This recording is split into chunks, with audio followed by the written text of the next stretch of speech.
भारत के जो हमारे व्यूअर्स हैं वो इन तमाम चीजों को बहुत गौर से सुने और फिर वो फैसला करें कि क्या ये वाकई हादसा है या इसके पीछे भारतीय एयरफोर्स है या इसके पीछे भारत के डिफेंस मिनिस्टर राजनाथ सिंह।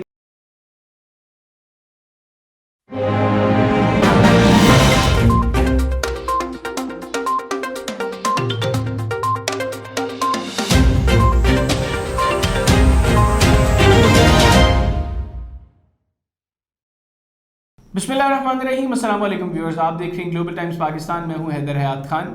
आज जो भारत से खबर आई कि जनरल बिपिन रावत जो भारत के चीफ ऑफ डिफेंस स्टाफ है उनका चॉपर क्रैश कर गया तमिलनाडु में जब वो वेलिंगटन स्टाफ कॉलेज में एक लेक्चर देने जा रहे थे। 14 अफराद मौजूद थे उस चॉपर में, जिनमें जनरल बिपिन रावत की अहलिया भी शामिल थी, कुछ कमांडोज थे, इंडियन एयरफोर्स के पायलट्स थे, उनके मिलिट्री असिस्टेंट थे। और जो रिपोर्ट्स हैं वो यही है कि 14 के 14 अफराद इस हादसे का शिकार हो गए। अब आज के इस वीलॉग में हम ये जानने की कोशिश करेंगे कि इस हादसे के पीछे वजह क्या है,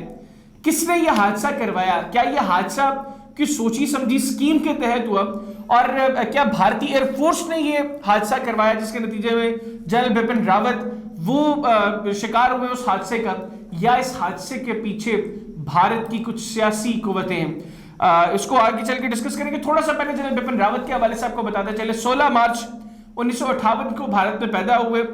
और इनका ताल्लुक जो है ये गोरखा राइफल से है। गोरखा राइफल से ही जनरल बिपिन रावत के वालिद का ताल्लुक था, वो भी भारतीय फौज में सर्व कर चुके हैं। ये 26th आर्मी चीफ बने इंडिया के और 57th chief of staff committee बने। उसके अलावा ये first chief of defence staff है भारत के, और ये current political party, ruling party जो है भारत की बीजेपी, उसके हुक्मरान नरेंद्र मोदी के बड़े क्लोज समझे जाते हैं, अमित शाह के बहुत क्लोज समझे जाते हैं। और उसकी एक रीजन ये भी है कि ये भी एक हिंदू एक्सट्रीमिस्ट अप्रोच के साथ फैसले करते हैं, और जो कि अमित शाह और नरेंद्र मोदी भी इसी अप्रोच के साथ फैसले करते हैं। तो इनका तालमेल आपस में बड़ा अच्छा है, और डायरेक्टली और इनडायरेक्टली भारत में कुछ लोग इनको इस हवाले से क्रिटिसाइज भी करते हैं। इनको संघी इन यूनिफॉर्म भी कहा जाता है, संघी यानी आरएसएस से इनको मंसूब किया जाता है और कहा जाता है कि ये संघी है यूनिफॉर्म के अंदर। अब आज के इस वाकये के हवाले से थोड़ा सा डिस्कस कर लें। MI-17V5 हेलीकॉप्टर है और ये 80 के करीब हेलीकॉप्टर्स थे जो भारत ने रशिया से लिए थे 2008 में। उन्हीं में से एक ये हेलीकॉप्टर था, और ये चूंकि बड़ी अहम फ्लाइट थी जिसमें उनके चीफ ऑफ डिफेंस स्टाफ जो इस वक्त भारत में मिलिट्री का सबसे बड़ा होता है वो उसमें फ्लाई करना था उन्होंने, तो यकीनी तौर पर इसके मल्टीपल चेक्स हुए होंगे और उन मल्टीपल चेक्स के बाद हेलीकॉप्टर को उड़ान भरने की इजाजत दी गई होगी। और हेलीकॉप्टर चूंकि खराब मौसम में फ्लाई नहीं कर सकता तो मौसम भी जो है वो ठीक होगा। और ग्राउंड से जो कुछ इत्तलात मिली है, जो भारतीय मीडिया ने भी रिपोर्ट किया कि लोगों ने हवा में हेलीकॉप्टर में आग लगी देखी है, उसके बाद हेलीकॉप्टर क्रैश हुआ, यानी क्रैश होने से पहले हेलीकॉप्टर के अंदर आग लग चुकी। अब जब ये हेलीकॉप्टर क्रैश हुआ और उसके बाद जनरल बिपिन रावत के हवाले से कुछ खबरें ये भी आ रही थी कि वो शदीद जख्मी है, तो फौरी तौर पर हमने देखा कि राजनाथ सिंह जो भारत के डिफेंस मिनिस्टर हैं वो जनरल बिपिन रावत के घर गए और 10 मिनट का क़याम किया उन्होंने तकरीबन जनरल बिपिन रावत के घर। अब ये बड़ी इंपॉर्टेंट चीज है क्योंकि राजनाथ सिंह को जनरल बिपिन रावत से बहुत ज्यादा खुश नहीं थे, क्योंकि राजनाथ सिंह को यह लगता था कि जनरल बिपिन रावत आइंदा इलेक्शंस के अंदर, चूंकि राजनाथ सिंह खुद को मोदी की रिप्लेसमेंट समझते हैं, उनको यह लगता था कि जनरल बिपिन रावत राजनाथ सिंह को उस ओहदे पर नहीं आने देंगे। दूसरी एक बड़ी आम चीज, ये हेलीकॉप्टर इंडियन एयरफोर्स के पास था और भारतीय एयरफोर्स और जनरल बिपिन रावत के दरमियान ताल्लुकात भी कोई खासे अच्छे नहीं थे। रिसेंटली भारतीय आर्मी की जानिब से एक स्टेटमेंट आई थी जिसको इंडियन एयरफोर्स ने अपनी इंसल्ट समझा था और उसके काउंटर में इंडियन एयर चीफ भी सामने आए थे। तो एक तो जनरल बिपिन रावत की बहुत मजबूत चीफ ऑफ डिफेंस स्टाफ नहीं थे, और दूसरा ये कि आपस में उनकी जो आर्म फोर्सेस हैं वो भी उनके आपस में तालमेल कोई खास मिलती नहीं थी, उनके इख्तलाफात थे। तो इस चीज को मुकम्मल तौर पर रद्द नहीं किया जा सकता कि इस हादसे के पीछे भारतीय एयर चीफ हो, क्योंकि हादसे की फौरी बाद भारतीय एयर चीफ के हवाले से खबरें हैं कि वो जाए हादसा की जानिब रवाना हो गए हैं। और उधर से राजनाथ सिंह का वहां पर जाना उस घर में जहां पर रिपोर्ट्स के मुताबिक कोई भी शायद जनरल बिपिन रावत की फैमिली में से नहीं रह रहा, और कुछ रिपोर्ट्स के मुताबिक उनकी एक बेटी उस घर में क़याम पजीर है और वहां से इंडियन मीडिया ने पहले रिपोर्ट करना शुरू किया कि इस घर में चूंकि जनरल बिपिन रावत के जो सेंसिटिव चीजें हैं, कुछ उनका लैपटॉप है और इस तरह की दीगर चीजें वो शायद अपनी स्टडी में लेने के लिए राजनाथ सिंह और उनके साथ वो कुछ टीम गई है, क्योंकि बहरहाल वो इंडिया के चीफ ऑफ डिफेंस स्टाफ है। तो ये इंडियन मीडिया ने रिपोर्ट करना शुरू किया, लेकिन साथ ही उनको रोक दिया गया रिपोर्ट करने से। लेकिन इस इम्कान को रद्द नहीं किया जा सकता कि इसके पीछे राजनाथ सिंह है, इस हादसे के पीछे, या इस हादसे के पीछे इंडियन एयर चीफ है। क्योंकि टेक्निकल एस्पेक्ट से अगर देखें तो इस हेलीकॉप्टर को मल्टीपल टाइम्स इसका मुआयना किया गया होगा, इसको चेक किया गया होगा, क्योंकि इसमें इंडिया के सबसे बड़े मिलिट्री ऑफिसर ने फ्लाई करना था। और इसमें जो इंडियन मीडिया के ऊपर भी बैठे हुए जितने भी एक्सपर्ट्स हैं, जो एविएशन एक्सपर्ट्स हैं या इंडिया की एयरफोर्स के फॉर्मर ऑफिसर्स हैं, उनका यही कहना है कि ये हादसा बड़ा अजीब व गरीब सा है और ये आने वाले कई सालों तक ये हादसा बहुत अजीब सा रहेगा कि इंडिया के चीफ ऑफ डिफेंस स्टाफ ने फ्लाई करना था, मौसम भी खराब नहीं था और ऐसे में हेलीकॉप्टर जो है वो क्रैश हो गया। उसकी इन्वेस्टिगेशन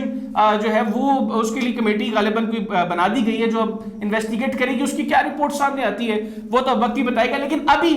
जो कुछ हुआ है वो आपको सामने रखते हुए आपको जो हम बता रहे हैं उसमें इस चीज को रद्द नहीं किया जा सकता कि ये महज एक हादसा है या इसके पीछे एक सोची समझी साजिश थी, जिस साजिश के अंदर भारतीय एयरफोर्स भी जो है वो भी इन्वॉल्व हो सकती है, जिस साजिश के अंदर राजनाथ सिंह भी इन्वॉल्व हो सकते हैं। तीसरी एक अहम चीज, भारतीय फौज से भी बहुत से लोग थे जो जनरल बिपिन रावत के बहुत ज्यादा खिलाफ थे, क्योंकि जनरल बिपिन रावत वो सीनियोरिटी की बुनियाद पर चीफ ऑफ आर्मी स्टाफ नहीं बने थे। इन्होंने सुपरसीड किया था दो जनरल्स को, एक तो थे जनरल प्रवीण बख्शी और दूसरे थे जनरल मोहम्मद अली हारिस। इन दोनों को सुपरसीड करने के बाद जनरल बिपिन रावत जो है वो भारत के आर्मी चीफ बने थे और बहरहाल भारतीय आर्मी चीफ के अंदर भी कहीं ना कहीं डिसिप्लिन होगा, इन्होंने डिसिप्लिन का ख्याल नहीं रखा। एक जनरल को किस जगह पर किस तरह की गुफ्तगू करनी है,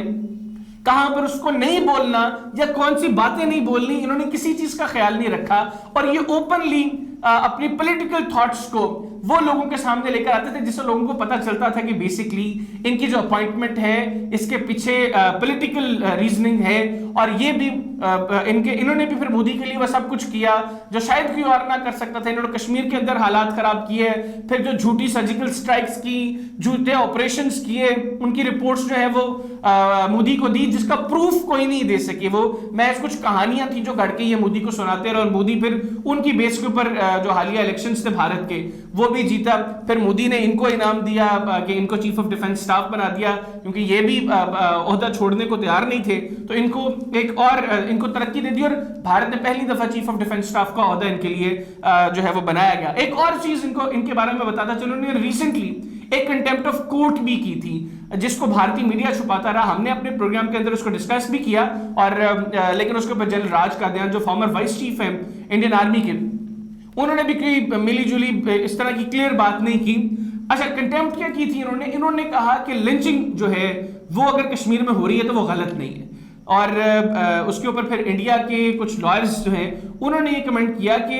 इंडियन सुप्रीम कोर्ट की जजमेंट के मुताबिक लिंचिंग किसी भी सूरत में हो वो इलीगल है, लिहाजा अगर जनरल बिपिन रावत ने लिंचिंग की उसको सपोर्ट करने की स्टेटमेंट दी है तो इन्होंने बेसिकली कंटेम्प्ट ऑफ कोर्ट की है। तो जनरल बिपिन रावत ना तो कोई ताकतवर चीफ ऑफ डिफेंस स्टाफ थे, क्योंकि तमाम जो फोर्सेस थी इंडिया की वो उनके साथ इनकी तालमेल अच्छी नहीं थी। दूसरा, भारतीय आर्मी के अंदर इनके मुखालिफिन की तादाद बहुत ज्यादा थी, क्योंकि लोगों को ये लगता था कि इंडियन आर्मी के डिसिप्लिन को खराब करते हैं और ये वैसे महफिलों में जाके जिस तरह की बातें करते हैं उससे इंडियन आर्मी की इमेज खराब होती है। तीसरी चीज, इन्होंने झूठे ऑपरेशंस किए जिनमें इनको मुंह की खाना पड़ी, इनके अपने पार्लियामेंट ने उसको नहीं माना, जब एविडेंसेस मांगे तो उनके पास कुछ देने को था नहीं वहां पे। तो चौथा ये कि इनके जब ये इस वक्त फौज को कमान कर रहे हैं, भारत की तमाम फोर्सेस को बेसिकली कमान कर रहे हैं, तो ऐसे में भारतीय आर्मी और भारतीय एयरफोर्स के आपस के ताल्लुकात ठीक नहीं है। और चौथा ये कि कुछ पॉलिटिकल जो लोग हैं भारत के बीजेपी की,